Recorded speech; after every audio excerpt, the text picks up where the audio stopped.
पप्पू के पापा नहीं बोल रहा हूँ। तो वो बोली कि गलती से लग गया है, रॉन्ग नंबर है।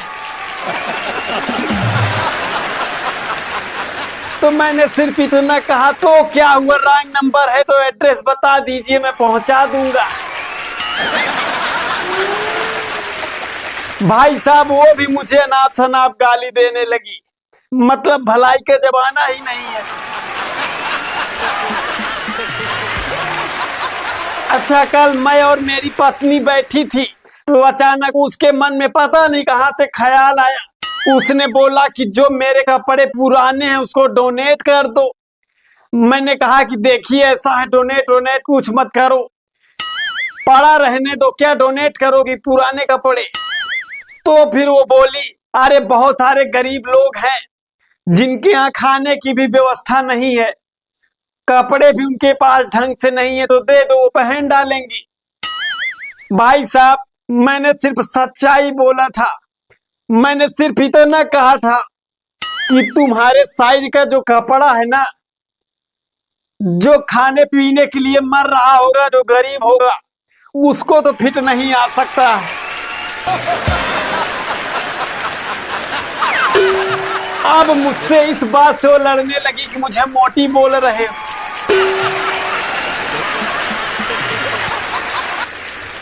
मैं कसम खा के कह रहा हूं, मैंने उसको मोटी नहीं कहा था।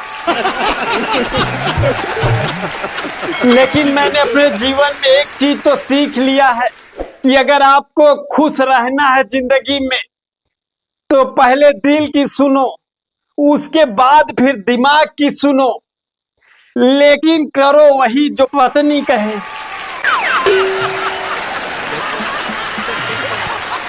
अच्छा, मेरी पत्नी को ये मोटी वाली बात थोड़ा बुरी लगे वो अलग बात है, लेकिन मुझसे प्यार बहुत ज्यादा करती है, सच बता रहा हूं। मैं कल का एक वाकया बताता हूं आपको। मैं प्याज काट रहा था, मेरे आंखों में आंसू आ गया। मेरी पत्नी मुझे इतना प्यार करती है, तुरंत मुझसे प्याज ले ली, बोली कि आप रहने दीजिए काटने के लिए, मैं काट लूंगी, आप जाके बर्तन धुल लीजिए।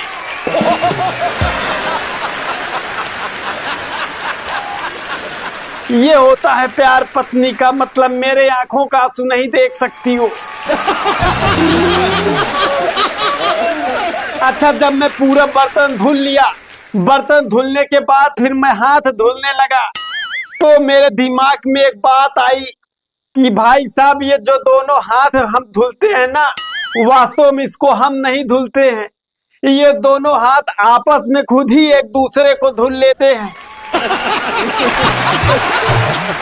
हम तो सिर्फ खड़े खड़े देखते रहते हैं कि हो क्या रहा।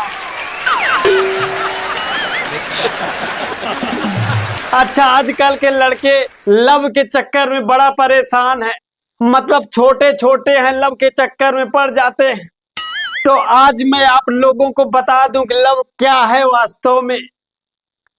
भाई साहब, लव जो है ना, वो भगवान रामचंद्र जी के बेटे हैं।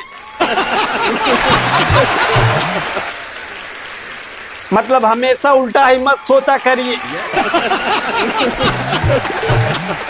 और अगर आप लोगों को उनके बारे में और ज्यादा जानना है तो रामायण सीरियल देख लीजिए, पूरी जानकारी मिल जाएगी।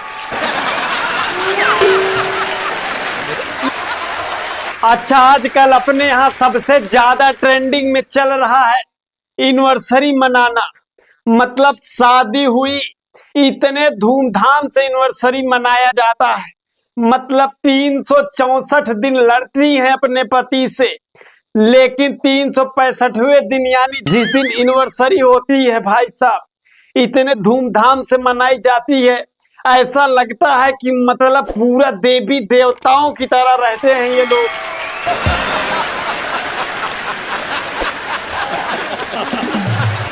अच्छा, एनिवर्सरी के दिन जो पत्नी होती है वो तो आराम से खूब सजवज रही होती है, बढ़िया साड़ी वगैरह पहन के मेकअप करके, वो तो खूब खुश होती है।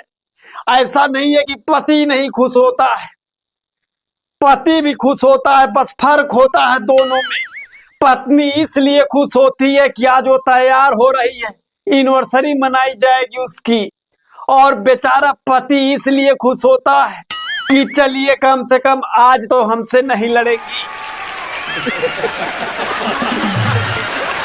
और जितने भी पति लोग यहाँ बैठे हो, मैं सबको एक बात बता दूं कि पत्नियों से अपने लड़ा मत करिए, ये बहुत गलत बात है।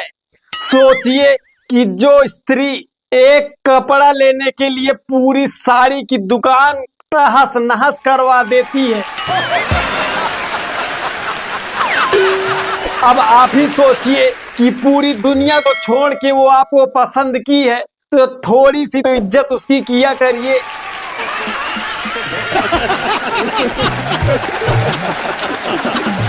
तो कैसा लगा ये वीडियो? अगर अच्छा लगा हो तो कमेंट बॉक्स में कमेंट करके जरूर बताइएगा। अगर चैनल पे नए हैं तो चैनल को सब्सक्राइब कर लीजिएगा। मिलते हैं एक नए वीडियो में, तब तक के लिए जय हिंद।